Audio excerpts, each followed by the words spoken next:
ainsi qu'à une vie saine pour les générations présentes et futures.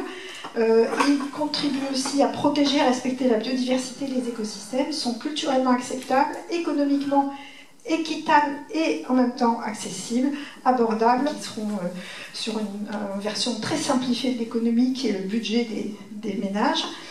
L'environnement bien sûr, et puis la culture, puisqu'il est absolument important que ce soit culturellement acceptable.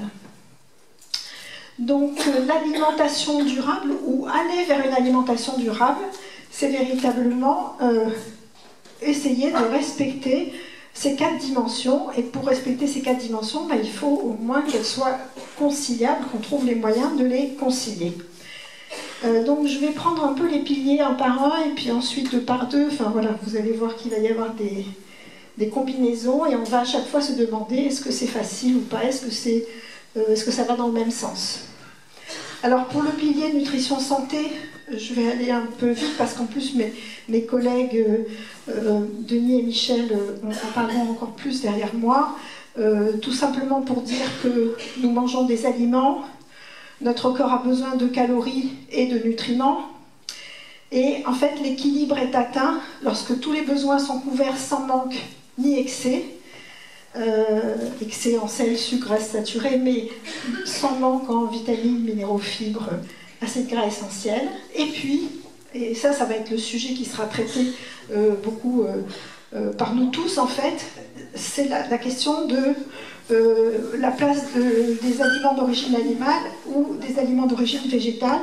Et en fait, certains nutriments sont exclusivement d'origine animale, comme par exemple la vitamine B12, d'autres exclusivement d'origine végétale, comme les fibres, et puis la plupart vont être apportés un peu par les 2 sources, mais avec des spécificités particulières à chacune des types de sources. En fait, je ne vais pas vous faire un cours de nutrition, mais c'est simplement pour dire que pourquoi les nutritionnistes disent depuis des décennies et beaucoup plus que modération, équilibre et diversité c'est important, et pourquoi ce sont les mots-clés de la nutrition. Eh bien parce qu'il va falloir effectivement gérer cet équilibre entre nutriments essentiels, nutriments dont il ne faut pas dépasser un maximum, comme le sucre ou le sel, et puis il faut gérer aussi cet équilibre entre animal et végétal, et le fait que tous les aliments n'ont pas la même contribution aux apports nutritionnels, et que la meilleure des façons de garantir le bon équilibre, c'est une combinaison diversifiée. Alors je vais rentrer dans le vif du sujet sur le volet économique, dont j'ai une vision très réductrice, je m'en excuse, qui est la vision du consommateur et de son budget alimentaire. D'après vous, qu'est-ce qui coûte le plus cher? Des pâtes, des chips ou des tomates? Vous avez le droit de répondre à la volée sans demander le micro. Tomates. Ok. Ah, voilà. Alors, est-ce qu'on parle de calories ou est-ce qu'on parle de kilos? Dans un premier temps, regardons au kilo. Au kilo, oui, les chips, c'est le plus cher. C'est pas les tomates. Par contre, les pâtes, c'est vraiment pas cher. Et là, en plus, c'est des pâtes, j'ai pris le prix des pâtes cuites. Et les tomates sont intermédiaires. Mais il est intéressant aussi de regarder le prix pour une quantité donnée de calories, par exemple 100 kilocalories, parce qu'en fait, les calories, c'est notre premier besoin nutritionnel. Après, il y a tous les autres, mais celui-là, il est absolument crucial. Et c'est aussi le seul qu'on puisse percevoir et reconnaître comme tel. Si j'ai faim, je sais que c'est parce qu'il faut que je mange, quoi. Tandis que si j'ai un besoin de vitamine C, mon corps ne va pas me le dire. Alors donc, regardez par le prix à la calorie, ça revient par exemple à regarder ce qu'on peut acheter avec 1 euro. Et bien avec 1 euro, figurez-vous qu'on peut acheter 2000 kilocalories de pâtes aujourd'hui. Et 2000 kilocalories, c'est quoi? C'est le besoin moyen d'un adulte en bonne santé. Avec 1 euro, on peut s'acheter 800 kilocalories de chips, donc c'est quand même pas mal, parce que c'est équivalent à peu près à la quantité de calories d'un repas. et on ne peut s'acheter que 70 kilocalories de tomates. Alors évidemment, les tomates, elles ne sont pas là pour apporter des calories, elles sont là pour apporter des fibres, des vitamines, etc. Mais vous voyez qu'il y a vraiment un intérêt à faire ce petit exercice de regarder les prix pour 100 kilocalories. Et quand on fait ça, eh bien, c'est ce que j'ai fait là, donc en sortant des exemples particuliers, mais en regardant les grandes catégories d'aliments. En fait, on voit que on a la viande, le poisson et les fruits et légumes, qui sont des produits chers.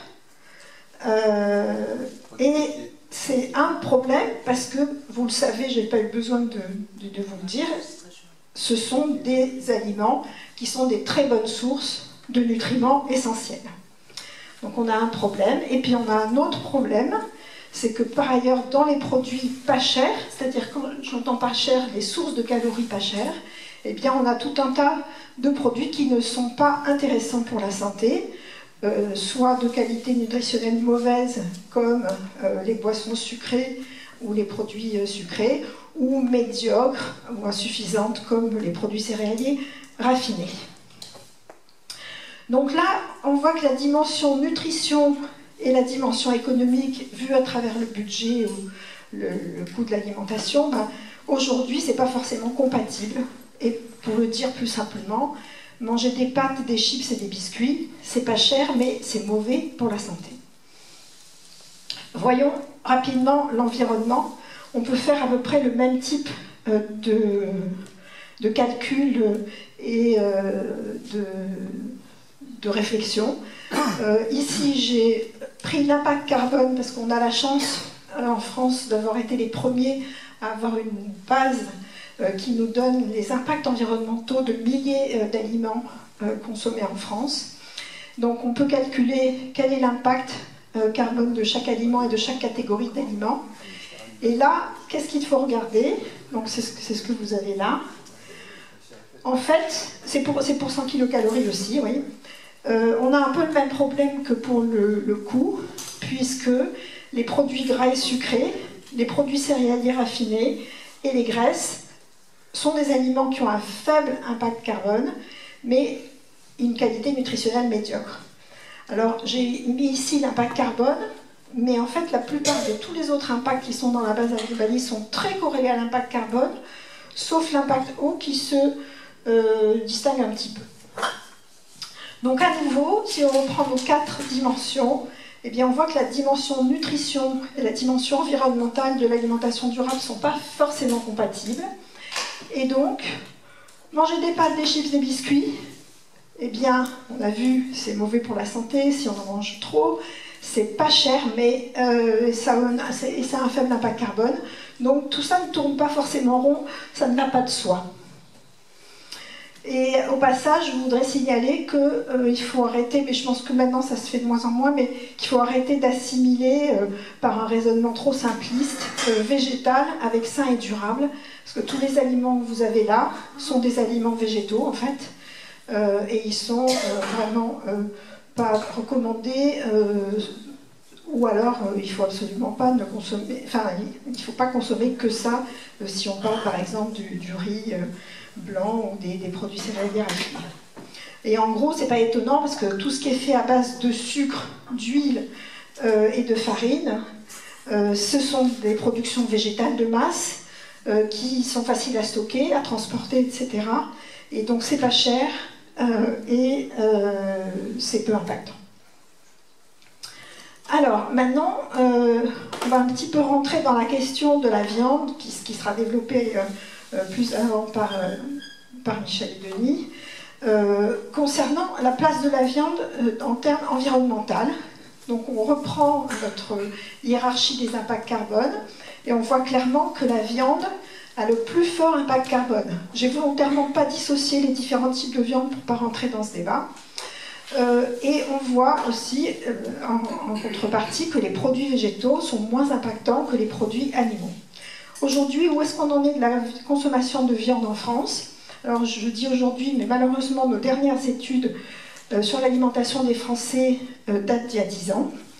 Et ce qu'on sait, c'est qu'on a un quart des femmes et 40% des hommes qui dépassent le maximum recommandé pour la santé de 500 grammes de viande rouge par semaine, et 57% des femmes et 70% des hommes qui consomment plus que 150 grammes de charcuterie par semaine, qui est également le maximum recommandé pour la santé. Donc c'est beaucoup. Et c'est pour ça qu'il y a beaucoup d'études qui regardent comment faire pour réduire la consommation de viande, pour gagner à la fois sur l'environnement et sur la santé et la nutrition. Donc moi, je vais vous présenter un travail auquel j'ai participé, donc je suis plus à l'aise que pour en parler de tous les autres travaux qu'il y a eu sur la question.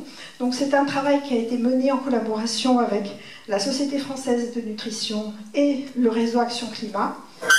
C'est un gros rapport où il y a plein de choses. Je vais vous présenter juste la partie modélisation qui était aussi la partie production de données originales dans ce rapport. Ce que nous avons voulu savoir, en nous appuyant sur une approche de modélisation sous contrainte, c'est est-ce qu'il est possible de réduire de 50% la consommation moyenne de viande en France, toute viande confondue, charcuterie y compris bien sûr. Et est-ce que c'est possible, tout en satisfaisant l'ensemble des recommandations d'apport en nutriments pour l'adulte, ce que j'appelle l'adéquation nutritionnelle, en respectant la plupart des recommandations de consommation alimentaire, par exemple 5 fruits et légumes, 2 poissons par semaine, en réduisant l'impact carbone et jusqu'à quel pourcentage, c'est la question qu'on va poser, sans dégrader d'autres impacts sur l'environnement, en s'écartant le moins possible des consommations observées et sans avoir recours à des produits enrichis ou à des supplémentations. Donc je vous ai dit, c'est de l'optimisation sous contrainte. Nos contraintes, c'est toute cette liste-là. Évidemment, derrière, il y a beaucoup de contraintes, parce que par exemple, pour les nutriments, il y a une contrainte, ou même plus pour chaque nutriment. On met tout ça dans la machine, et la machine va nous dire d'abord si c'est possible ou pas, et si c'est possible, quelle est la solution qu'elle a trouvée, qui est la meilleure des solutions. Et donc ça va nous donner une indication de quels sont les changements à faire en termes de consommation alimentaire. On avait fait une vingtaine de modèles qui différaient un peu les uns par rapport aux autres, notamment en termes d'exigence sur la réduction de l'impact carbone. En regardant tout ça et en comparant, on s'est rendu compte que le meilleur compromis, c'était un régime qui contenait 3 produits laitiers par jour et qui arrivait à moins de 35% d'impact carbone. Alors pourquoi spécialement les produits laitiers? En fait, on a été obligé de faire 2 séries de modèles, des séries à 2 produits laitiers, parce que c'est la recommandation française pour les produits laitiers. Mais on a vu que quand on se cantonnait à uniquement 2 produits laitiers, les choses devenaient vraiment très compliquées avec beaucoup d'autres changements nécessaires. Donc c'est pour ça qu'on avait fait aussi une série à 3 produits laitiers. Je ne vais pas vous présenter toutes les séries bien sûr, mais juste donc ce meilleur compromis-là. Et vous avez ici, quand vous comparez les 2 graphiques, à gauche c'est les quantités moyennes observées, consommées par les Français. Et puis à droite, cette diète théorique qui amène à moins 35% d'impact carbone, mais qui respecte l'ensemble de toutes les recommandations nutritionnelles. Donc même sur le plan de la nutrition, elle est meilleure que la diète moyenne observée. Et donc, les changements, je les ai listés dans le carré à droite. Il y a beaucoup de changements quand même. Il faut augmenter les fruits et légumes, il faut augmenter les produits céréaliers, surtout les produits céréaliers complets, pratiquement remplacer les raffinés par des complets, augmenter les légumineuses, évidemment diminuer les produits sucrés, salés, gras, il faut diminuer par 2,5 à peu près. Les produits laitiers en quantité restent les mêmes. Là, on a l'impression qu'ils augmentent, c'est parce que le fromage est plus remplacé par des produits laitiers frais. La viande, les œufs et le poisson baissent, mais en fait c'est la viande qui baisse. Donc voilà, tous ces changements, et c'est à cette condition, et uniquement cette condition, d'accompagner la baisse de la viande par tous ces autres changements, qu'on arrive à avoir une adéquation nutritionnelle. Donc pour la communication, on va dire que viande, œufs, poisson, 1 fois par jour, c'est suffisant. C'est un message qui est assez facile à retenir. On peut se dire qu'une fois on va manger des œufs un jour, une autre fois de la viande blanche, une autre fois un poisson gras, une autre fois un poisson blanc. Si on aime la charcuterie, peut consommer une petite tranche de jambon par semaine, et pareil pour la viande rouge, on peut en consommer une portion par semaine. Et le 7e jour, oui, c'est peut-être beaucoup, je suis d'accord, mais en tout cas, c'était théoriquement possible. Voilà. Donc voilà un petit peu la conclusion. Je voudrais juste insister sur le fait que c'est une approche théorique qui voilà, amène quand même à une faisabilité. C'est possible, mais c'est difficile quand même. Vous voyez qu'il faut changer beaucoup de choses. Les légumineuses, je ne suis pas revenue sur les chiffres, mais c'est une petite portion par jour, alors qu'aujourd'hui les gens n'en consomment que 8 grammes en moyenne par jour. Intéressant quand même, on a regardé a posteriori ce que ça donnerait sur le budget, et ça réduirait le budget consacré à l'alimentation de 10% en moyenne, parce que la viande, ben, c'est le premier poste budgétaire en France, qu'on soit pauvre ou riche, à peu près, nous tous, nous avons 25 à 30% de notre budget qui est consacré à la viande ou au poisson. Alors juste une petite incise sur la culture, c'est pas mon domaine, hein. J'ai oublié de me présenter, mais je suis spécialiste en nutrition et santé publique, donc je ne suis pas sociologue, ni philosophe, ni quoi que ce soit, mais la culture, et en tout cas l'acceptabilité culturelle, fait partie de la définition de l'alimentation durable. Et c'est pour ça que souvent dans les modélisations, on essaye de s'écarter au moins de ce que font les gens. Mais s'écarter au moins, ça ne veut pas dire ne pas s'écarter suffisamment, enfin beaucoup, si ce beaucoup est nécessaire. Donc juste une petite incise. Donc, la théorie nous dit que c'est possible, je vais peut-être accélérer pour laisser la place au débat, c'est possible donc de concilier les 4 dimensions, mais l'éloignement quand même est assez notable par rapport à nos habitudes d'aujourd'hui. Si on regarde la réalité de ce que font les gens aujourd'hui, vous aurez les diapos, je vais pas tout vous montrer, mais j'ai déjà dit que la consommation moyenne de légumineuses aujourd'hui n'est que de 8 grammes par jour, c'est très faible. La consommation moyenne de viande est de 125 grammes par jour, d'après la dernière étude, un cas. Et même les gens qui en France consomment le plus de produits végétaux, ils ont encore 50% de leurs protéines qui sont d'origine animale. Donc c'est quand même finalement assez difficile de trouver ces diètes durables dans la vraie vie.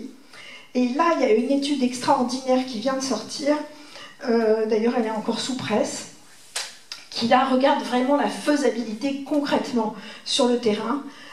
C'est des chercheurs qui ont conduit un essai randomisé contrôlé, et où ils ont affecté pendant 3 mois des adultes sains, soit à des recommandations personnalisées pour une alimentation saine et durable, donc plus de légumineuses, moins de viande, tout ce que je vous ai raconté, soit les recommandations classiques du guide national, on est en Irlande.